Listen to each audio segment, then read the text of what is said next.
দেয়ালে দেয়ালে যেই কথাটা আখর দিয়ে লিখে দিয়েছিল নতুন বাংলাদেশ করবে, নতুন রাজনৈতিক বন্দোবস্ত হবে, বুকের ভেতর অনেক ঝড়, বুক পেতেছি গুলিকর,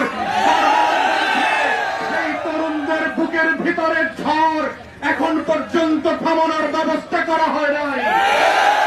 তাই আমরা দেখতে পাচ্ছি যখন বাংলাদেশে সেবার প্রশ্ন আসে, জনমানুষের রাষ্ট্র গড়বার প্রশ্ন আসে, আমার হাসপাতালে চিকিৎসার প্রশ্ন আসে, আমার রাস্তায় নিরাপদে নিঃসংকোচে হাঁটবার প্রশ্ন আসে, আমার মা বোনদের নিরাপত্তার প্রশ্ন আসে, আমার ব্যবসায়ীদের চাঁদামুক্ত পরিবেশে ব্যবসা করবার আকাঙ্ক্ষার প্রশ্ন আসে, প্রত্যেকবার এই নির্বাচিত গণপ্রতিনিধিরা আমাদের সাথে গদ্দারি করেছে।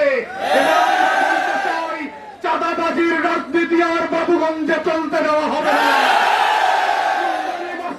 রাজনীতি আর চলতে দেওয়া হবে না, অস্ত্রবাজির সর্বহারা রাজনৈতিক ব্যানারের রাজনীতি আর করতে দেওয়া হবে না, বাবুগঞ্জ চাঁদা মুক্ত করা হবে। বাবুগঞ্জের ব্যবসায়ীরা আইনের মধ্যে থেকে নিঃসংকোচে নিরাপদে ব্যবসা করবেন, কাউকে 1 টাকা চাঁদা দিতে হবে না। সন্ত্রাসীদের চেহারা মুছে দেওয়া হবে থেকে। অতএব মিরগঞ্জ এবং বাবুগঞ্জের চাঁদাবাজ অস্ত্রধারী মাদক ব্যবসায়ী সন্ত্রাসীদেরকে বলছি, আইনের মধ্যে ফিরে আসেন, তা না হলে র্যাবের গুলিতে, যৌথ বাহিনীর গুলিতে কবরে যাওয়ার প্রস্তুতি নেন। তাই আজকে এই জনসমাবেশ থেকে আমরা ঘোষণা করছি 12 তারিখের নির্বাচন হবে লাল সবুজের পতাকাকে রক্ষা করবার নির্বাচন। 12 তারিখের নির্বাচন হবে বাবুগঞ্জকে সন্ত্রাস মুক্ত করবার নির্বাচন।